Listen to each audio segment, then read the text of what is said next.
Assalamualaikum warahmatullahi wabarakatuh.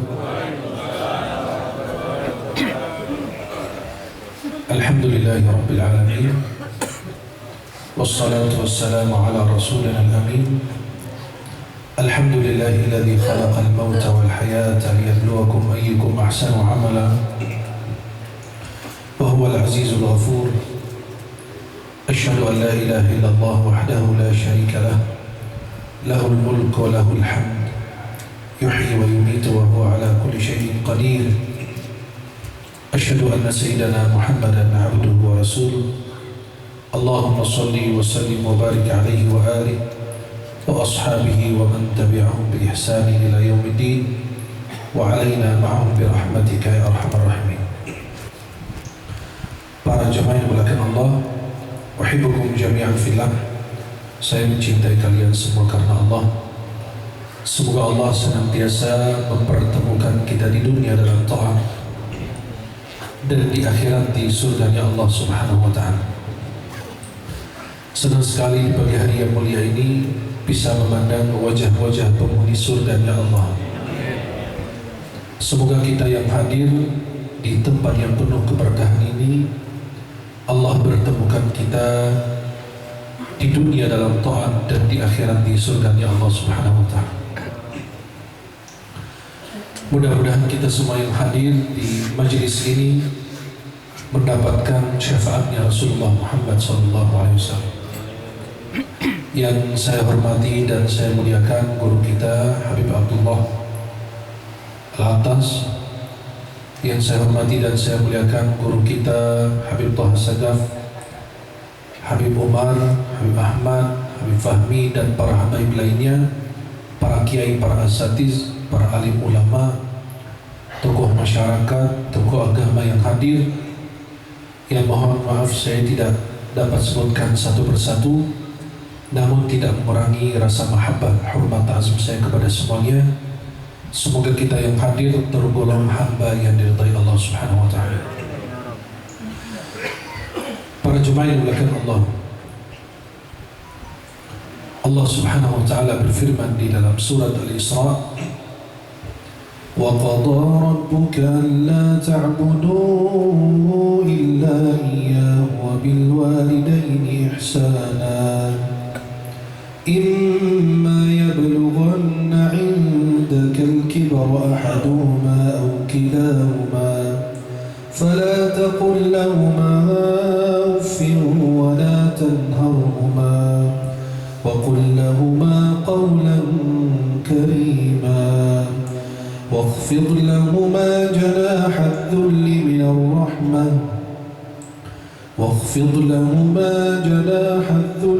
الرحمة وقل رب ارحمهما كما ربياني صغيرا ربكم أعلم بما في نفوسكم إن تكونوا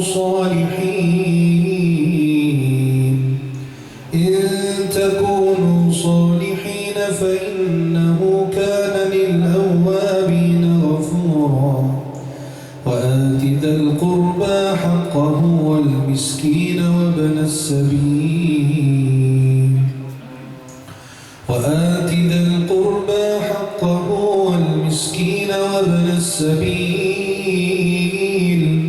ولا تبذر تبذيرا. Perintah Allah Subhanahu wa ta'ala di dalam ayat ini, wa qadha rabbuka alla ta'budu illa iyyah. Allah menetapkan, Allah mewajibkan kita beribadah hanya kepada Allah dan berbakti kepada kedua orang tua kita. Kalau kita bercerita tentang berbakti kepada orang tua, saya yakin yang merasakannya adalah orang yang tidak punya orang tua.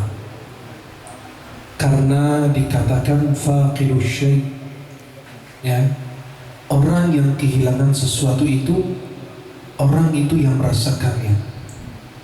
Wala ya'rifu qadra ni'mati illa man faqadaha. Tidak ada yang mengetahui betapa mulianya nikmat itu kecuali orang yang kehilangan nikmat tersebut. Kita kalau berbicara penglihatan, pendengaran, kesehatan, Kita yang sehat tidak akan merasakannya. Tapi orang yang sakit, orang yang tidak dapat melihat, orang yang tidak bisa mendengar, itu yang merasakan bagaimana begitu besar nikmat Allah kepadanya. Saya yakin karena kedua orang tua kita masih berada di hadapan kita setiap saat, setiap waktu, itu belum terasanya pada saat mereka pergi meninggalkan kita. Saya yakin orang yang ada di Makkah dan Madinah itu mereka tidak merasakan nikmatnya Ka'bah, nikmatnya Masjid Nabawi, nikmatnya mereka tinggal dekat makam Rasulullah. Mereka kadang-kadang cuek, kadang-kadang gak peduli.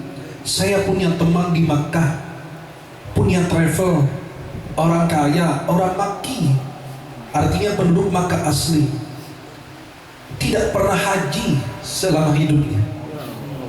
Karena dia tidak merasakannya di Indonesia atau di negara lain. Mereka susah payah menunggu antri 10 tahun, 15 tahun, 20 tahun, 25 tahun untuk cuma hanya sekali haji dalam seumur hidupnya. Karena nikmat itu ada di depannya, di hadapannya. Ketika melintas melewati makam Rasulullah dari Babus Salam masuk ziarah makam Nabi, Nabi berada di sebelah kiri.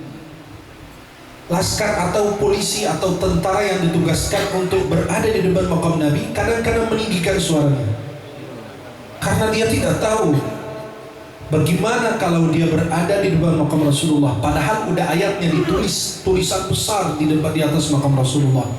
Ya ayyuhalladzina amanu la tarfa'u aswatakum fawqa sautin nabi.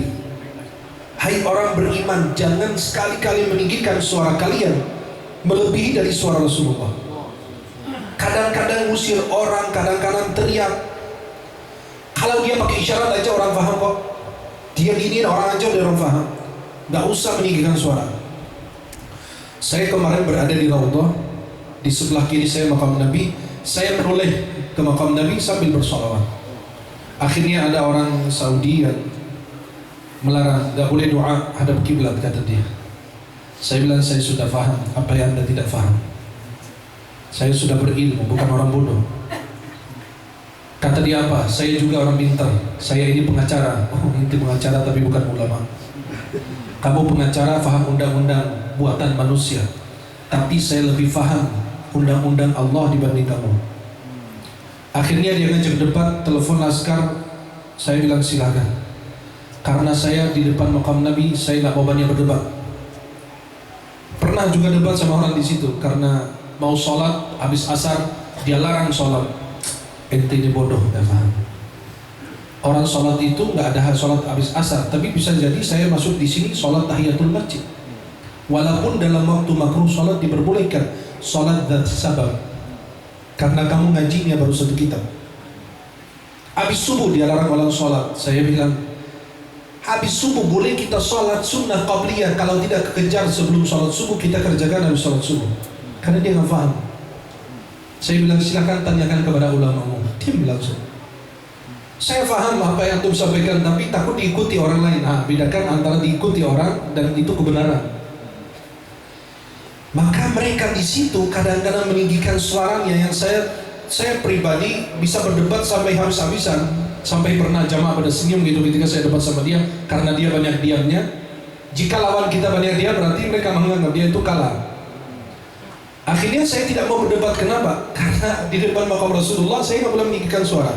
Dan ketika berziarah bersama jamaah saya nggak banyak bicara atau meninggikan suara. Saya bisik-bisik aja di depan mereka, menjelaskan ini makam Rasulullah, ini Sayyidina Abu Bakar, Sayyidina Umar, dan ini tempatnya dikatakan untuk Nabi Isa kalau sudah wafat. Karena Nabi Isa diangkat ke langit, nanti turun, nanti beliau wafat, hidup di muka bumi selama 7 tahun, beliau akan dikubur di situ. Dikatakan begitu dalam kitab. Kepastiannya Allahu a'lam. Maka karena mereka di situ tidak merasakan nikmatnya Ka'bah, nikmatnya makam Rasulullah, nikmatnya Masjid Nabawi. Begitu persis dengan kita yang punya orang tua, belum kita rasakan nikmat itu kecuali kalau kehilangan nikmat tersebut. Ada anak muda bercerita kepada saya, Syekh, saya kepingin ibu saya kembali walaupun dalam keadaan sakit, nggak apa-apa. Dulu ibu saya bangunin saya sudah bangun, sarapan sudah disiapkan. Minuman yang saya suka dia sudah disiapkan, padahal saya sering marahi ibu saya. Ibu saya subuh-subuh bangunin saya membentak beliau, saya marahi beliau, tapi pagi hari sarapan sudah disiapkan. Saya ini ahli maksiat, bukan ahli ibadah, bukan orang yang ahli, bukan yang paham agama. Saya kepingin ibu saya ini kembali lagi, walaupun beliau dalam posisi sakit. Jangan beliau dalam keadaan sehat mempersiapkan makanan atau apa yang saya inginkan. Karena dia pada saat kehilangan baru dia rasakan memandang wajah orang tua itu adalah ibadah. Sampai Nabi SAW ditanya amalan yang paling afdol, kata Nabi SAW, as-salatu ala waqtiha. Salat itu tepat waktu. Ada riwayat salat awal waktu. Kemudian apa lagi ya Rasulullah? Kata Nabi SAW, birrul walidain, berbakti kepada orang tua.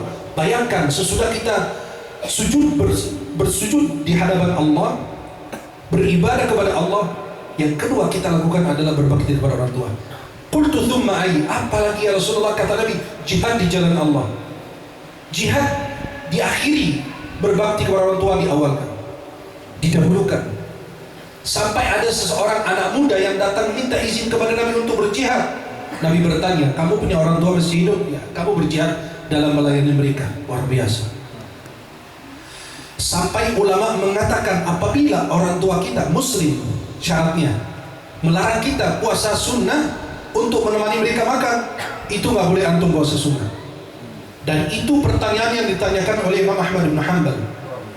Ketika Imam Ahmad bin Hanbal ditanya, bolehkah orang tua kita menghalangi kita puasa?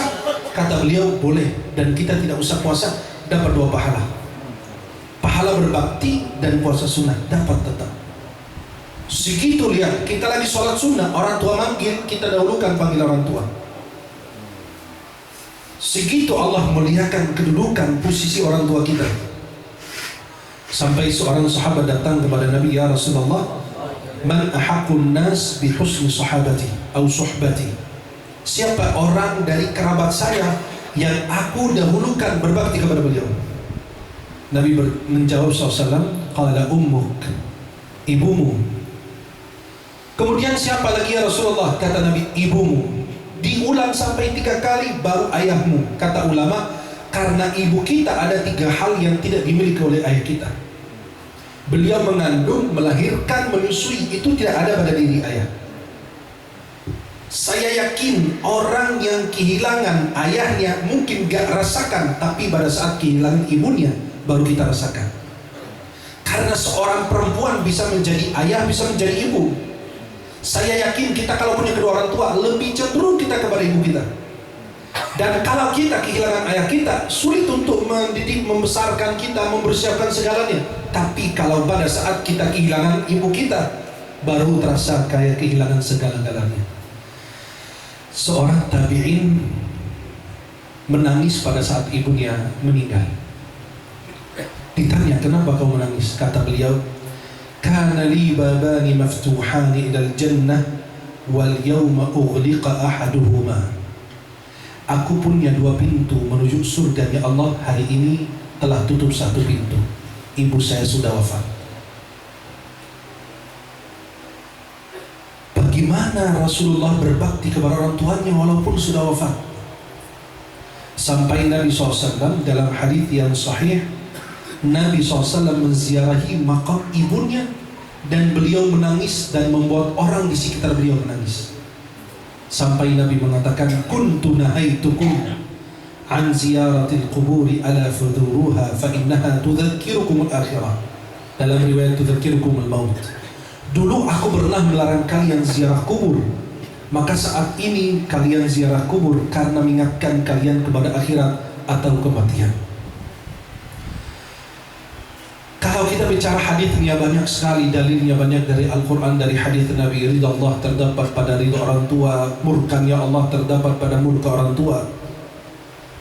Dan coba lihat, perhatikan Nabi SAW bagaimana menekankan agar kita senantiasa berbakti, berbuat baik kepada orang tua kita. Dan berbuat baik kepada orang tua, berbakti dibutuhkan pada saat mereka sudah lanjut usia. Kalau mereka masih muda, tidak perlu. karena dia bisa melayani diri sendiri. Tapi kalau sudah sepuh, baru dia perlukan di situ. Maka Allah katakan, waqfid lahuma imma yablughanna 'indaka al-kibara ahaduhuma aw kilahuma fala taqul lahuma uff. Jangan katakan gitu, lagi gelisah aja gitu. Anak-anak sering lakukan itu. Kadang-kadang kita pernah lakukan kepada orang tua kita. Itu sudah dicatat dan nanti akan bertanggung jawabannya di hadapan Allah oleh kita. Kata Ibnu Abbas, kalau Al-Quran menemukan kalimat di bawah itu akan dicatat. Itu kalimat paling ringan atau paling sering kita sebut. Fala taqul lahuma uffin wala tanharhuma. Kadang-kadang kita lihat muka orang tua aja, malas gitu.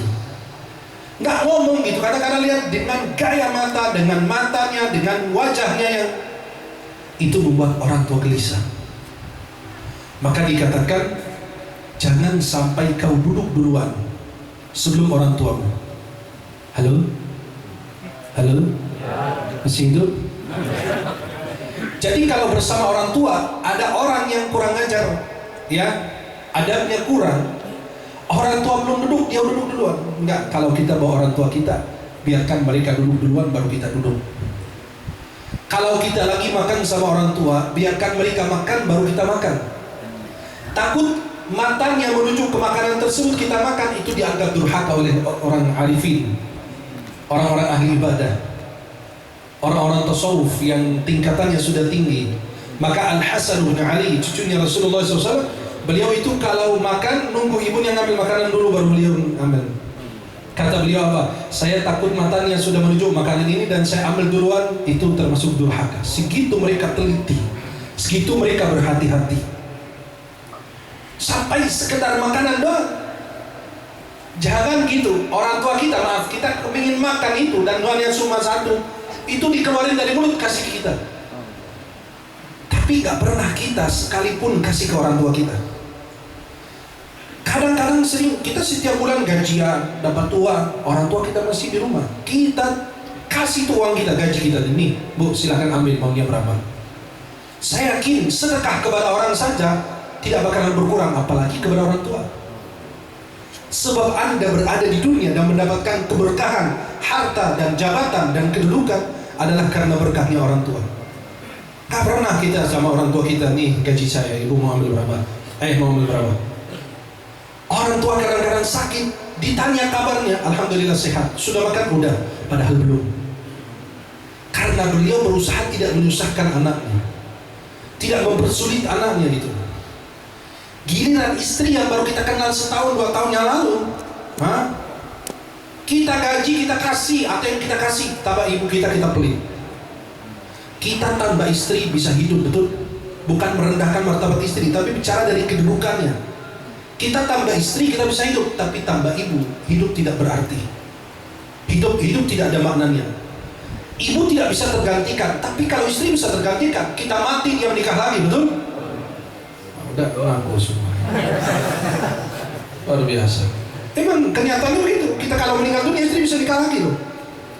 Atau istri kita meninggal dunia, kita bisa nikah lagi. Tapi kalau ibu kita meninggal dunia, keterasa dunia itu terasa hambar. Seperti garam pada saat ada hidangan, ada makanan. Kalau nggak ada garam, itu nggak ada rasanya. Hambar itu makanan, nggak terasa nikmat.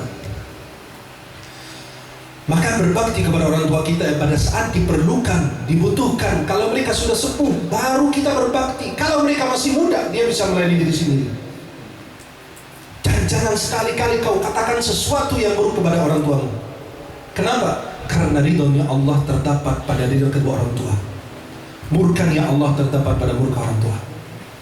Coba, ada seorang ulama dari Saudi, luar biasa beliau itu. Kalau bercerita tentang ibunya, beliau itu kalau dari safar, perjalanan jauh, sebelum pulang ke rumah, balik ke rumah ibunya dulu, karena jaraknya nggak jauh, sekitar satu kelurahan. Sebelum beliau bertemu dengan istri dan anaknya, ketemu ibunya dulu, cium tangan, minta doa, baru pulang ke rumahnya.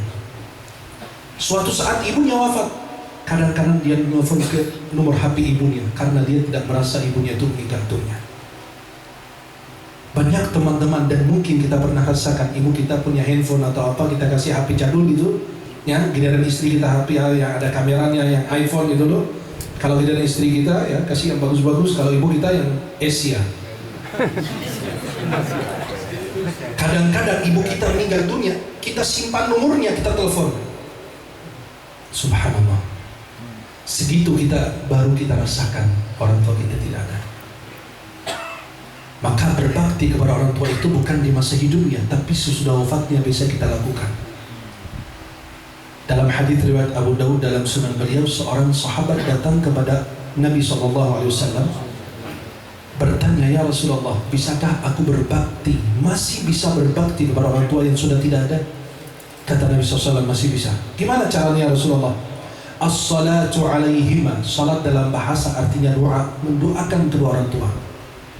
Allah berfirman dalam surat Luqman, "Anishkur li wali walidaika." Bersyukur kepada Allah. Kata Imam Al-Hasan Al-Basri dalam dinukul oleh Imam Ibnu Katsir dalam tafsir Al-Quran Al-Azim, tafsir surat Luqman, kata Imam Al-Hasan, kita bersyukur kepada Allah sehari semalam berapa waktu?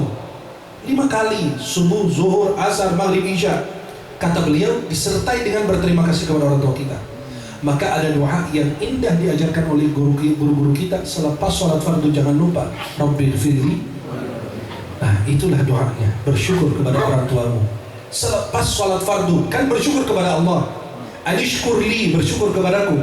Wali walidaika, dan kepada orang tuamu. Gimana cara kita bersyukur kepada Allah? Sehari semalam kita sholat 5 waktu.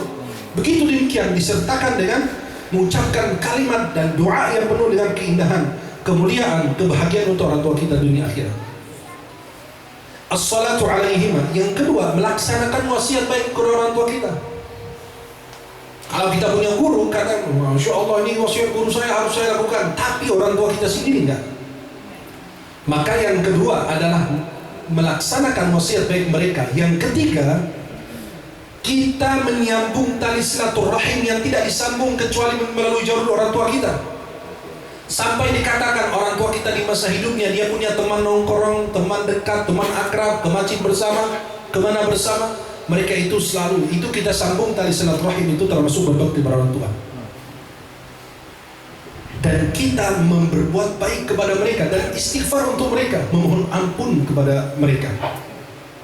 Maka para jemaah yang dimuliakan Allah Subhanahu wa taala, kita kalau berjalan sama orang tua kita, kalau pagi hari kata ulama, kita di belakang sedikit.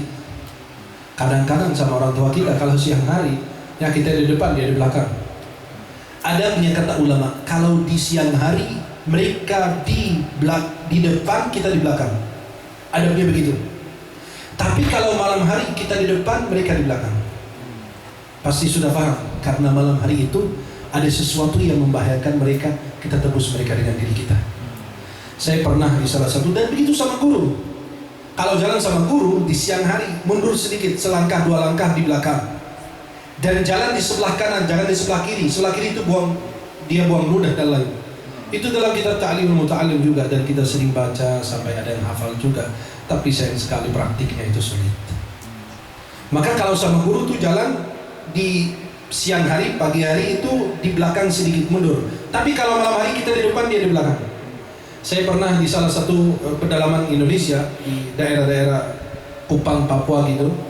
Akhirnya panitianya di belakang, saya di depan. Saya kan nggak tahu jalan, orang gelap gulita gitu kan. Akhirnya ya kan saya nggak hafal jalan, nggak apa. Panitianya di belakang, saya di depan. Kan adabnya nggak ada, harusnya di depan, saya di belakang. Apa kata saya? Ini adabnya sama guru, kalian di depan, saya di belakang. Apalagi malam hari. Kata mereka, kami ini nggak bisa di depan Syekh. Kenapa? Karena kalau ada apa-apa, kita mati konyol katanya. Amal kita belum cukup. Tapi kalau Syekh amalnya banyak. Oh gitu ya. Itu namanya pintar murid yang mengorbankan gurunya.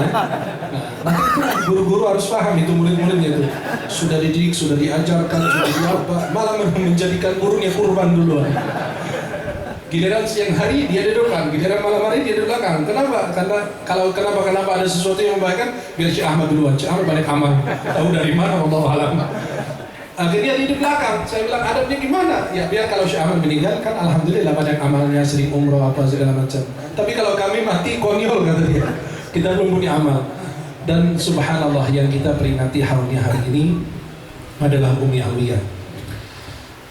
Saya kenal beliau itu bersama Habib Idrus dan keluarga besar beliau dan Habib Abdullah, Habib Toha dan lain sejak tahun 2010. Awal datang ke Indonesia, saya pertama kali datang ke Indonesia 2010. 2018 sudah menjadi warga negara Indonesia. Awal saya datang ke Indonesia ini, saya ke Palembang, tinggal di sana 6 sampai 7 bulan, balik ke Jakarta. Kemudian di akhir 2010 saya menetap di Jakarta dan saya kenal lebih dekat Habib Idrus beserta keluarga besar beliau. Saya pada saat kita lagi baca maulid tadi, saya duduk di tempat di sebelah Habib Abdullah. Saya melintas di pikiran saya itu Habib Idrus. Semoga Allah merahmati beliau.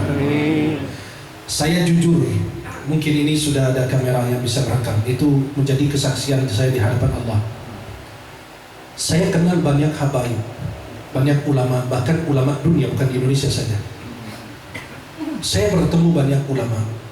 Saya mengambil ijazah dari banyak ulama, bermacam-macam. Ada ulama hadis, ulama tafsir, ulama ini, ulama itu. Tapi pada saat saya jumpa dengan Habib Idrus dan Umi Alwiyah ini, saya melihat sesuatu yang berbeda.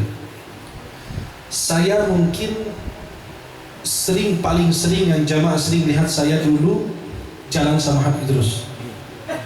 Beliau bawa motor, saya di belakang, naik motor juga, beliau di depan, di belakang. Acara bersama. Sampai Habib Ali As-Sagaf, almarhum. Beliau setiap kali berjumpa dengan saya, beliau mengira saya anaknya Habib Idrus. Wallah. Sampai beliau di akhir hayatnya, saya bilang, Bid, anak bukan anaknya Habib Idrus, tapi Masya Allah, antum ini luar biasa, ini gak pernah Habib Idrus anda jumpa di mana pasti antum ada itu. Terakhir kali anda ngisi acara sama Ali Segaf di Menteng Atas kalau nggak salah. Itu saya sering sama Habib Idrus dan saya kenal beliau lebih dekat, hampir sehari berapa acara bersama, berapa tahun itu saya, hampir 5 tahunan di Kebun Baru. Saya kalau ke rumah Habib Idrus atau jumpa dengan Habib Idrus atau Umi Aliyah, yang saya cuma lihat itu, paling lihat itu nampak bagi saya itu akhlak. Saya ini banyak ulama saya jumpa, tapi kalau orang nggak punya akhlak, maaf ya, saya tendang gitu orang. Pernah ada salah satu ulama MUI masuk salah satu acara, tangannya gini doang. Ente ingin dimuliakan, orang bodoh kamu. Kalau kamu punya ilmu doang. Ada orang tukang sayur di sebelah saya itu lebih mulia akhlaknya dibanding kamu. Nabi diutus untuk memperbaiki akhlak. Saya ketemu banyak kiai, banyak ustadz, banyak habaib, tapi Habib Idrus beda. Mungkin ada habaib yang bagus ya, dan insya Allah kita semua berhusnuzon, semua orang muslim baik, apalagi para ulama, para kiai, para habaib. Tapi yang anda lihat Habib Idrus ini, maaf ya, dengan usia beliau, setiap kali kita masuk acara, wallah beliau ngajarin saya begitu. Beliau itu menganggap saya sebagai anak, dan anak menganggap beliau sebagai orang tua. Dan subhanallah, ketika masuk majlis ada maulid dimanapun, beliau tidak pernah bilang ayo kita duduk di depan atau kita dipanggil, enggak. Ayo kita duduk di sini. Alasan beliau biar cepat pulang. Adabnya gitu loh. Disuruh maju ke depan karena nggak ada tempat, nggak, yang ini udah kita di belakangan datangnya. Dan ketika anda datang ke rumah, ada Umi Alwiyah, itu luar biasa. Syekh Ahmad masuk, Umi suruh masuk.